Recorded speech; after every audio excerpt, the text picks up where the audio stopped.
Hello friends, जिंदा होना आप सभी।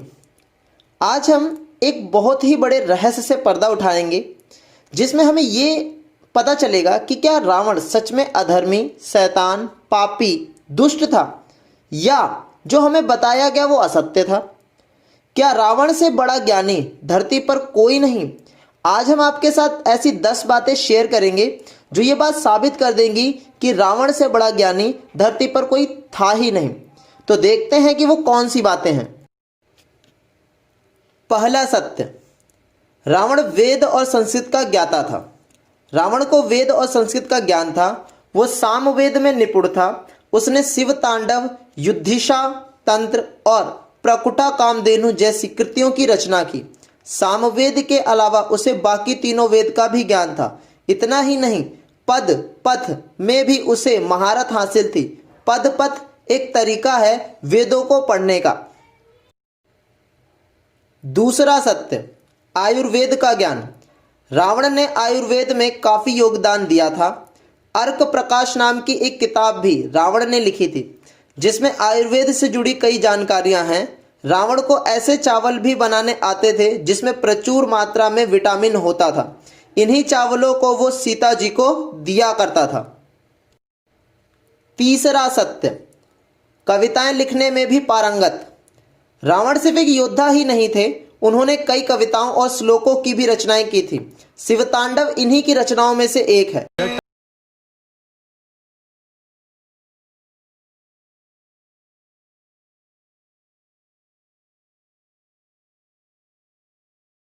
रावण ने भगवान शिव को खुश करने के लिए एक मैं कब खुश होऊंगा लिखी। भगवान शिव इतने खुश हुए कि उन्होंने रावण को वरदान दे दिया था। चौथा सत्य, संगीत का भी ज्ञान था। रावण को संगीत का भी शौक था। रुद्र वीणा बजाने में रावण को हराना लगभग नामुमकिन था। रावण जब भी परेशान होता तो वो रुद्र वीणा बजाकर, इतना ही नहीं, रावण ने वायलिन भी बनाया था जिसे रावण हथा कहते थे। आज भी राजस्थान में इसे बजाया जाता है।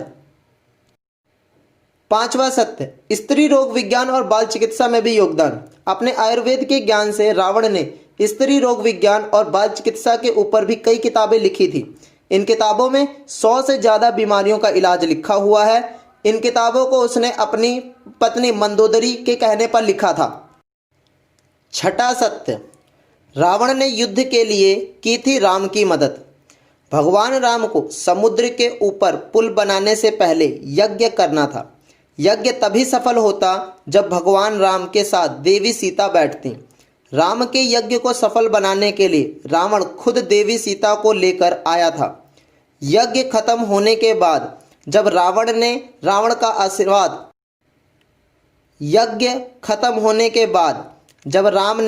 रावण का आशीर्वाद मांगा तो रावण ने विजयी भवा कहा था। सातवां सत्य, ज्ञान का सागर थे रावण। युद्ध में हार के बाद जब रावण अपनी आखिरी सांसें गिन रहा था तब भगवान राम ने लक्ष्मण को रावण से ज्ञान प्राप्त करने को कहा। लक्ष्मण रावण के सिर के पास बैठ गए। रावण ने लक्ष्मण को कहा कि अगर आपको अपने गुरु से ज्ञान प्राप्त करना है तो हमेशा उनके चरणों में बैठना चाहिए। ये परंपरा आज भी चल रही है। आठवां सत्य, रामायण कई देशों में ग्रंथों की तरह अपनाई गई है। थाईलैंड में जो रामायण है उसके अनुसार सीता रावण की बेटी थी जिसे एक भविष्यवाणी के बाद रावण ने जमीन में दफना दिया था। भविष्यवाणी में कहा गया था कि यही लड़की तेरी मौत का कारण बनेगी। बाद में देवी सीता जनक को मिली। यही कारण था कि रावण ने कभी भी देवी सीता के साथ बुरा बर्ताव नहीं किया। नौवां सत्य, ग्रह नक्षत्रों को अपने हिसाब से चलाता था रावण। मेघनाथ के जन्म से पहले रावण ने ग्रह नक्षत्रों को अपने हिसाब से सजा लिया था जिससे उसका होना वाला पुत्र अमर हो जाए। लेकिन आखिरी वक्त में शनि ने अपनी चाल बदल दी थी। रावण इतना शक्तिशाली था कि उसने शनि को अपने पास बंदी बना लिया था। यह एक बहुत बड़ा मिथ्य है समाज के अंदर कि क्या रावण के 10 सिर थे। तो हम आपको इस बात से पर्दाफाश करते हैं, रावण के 10 सिर नहीं थे। अक्सर रावण को 10 सिरों वाला समझा जाता है लेकिन ये सही नहीं है। रावण जब छोटे थे तब उनकी माँ ने उन्हें 9 मोतियों वाला हार पहनाया था।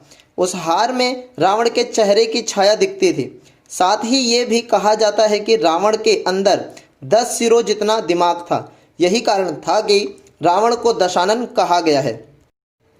आज के समाज में हम रावण को एक बहुत ही बड़ा दुष्ट, अज्ञानी, शैतानी मानते हैं, पर असलियत ज़िंदगी में रावण से हम भी बहुत कुछ सीख सकते हैं। हम हर साल दशहरा बनाते हैं और बुराई का अंत करते हैं। हमें बुराई का अंत करना है, पर रावण में जो अच्छाई है उसका आगमन भी करना है। इसी के साथ आपको आज के तथ्य बहुत ही अच्छे लगे होंगे और एक बहुत नई जानकारी मिली होगी जो शायद ही आपको किसी ने बताई हो।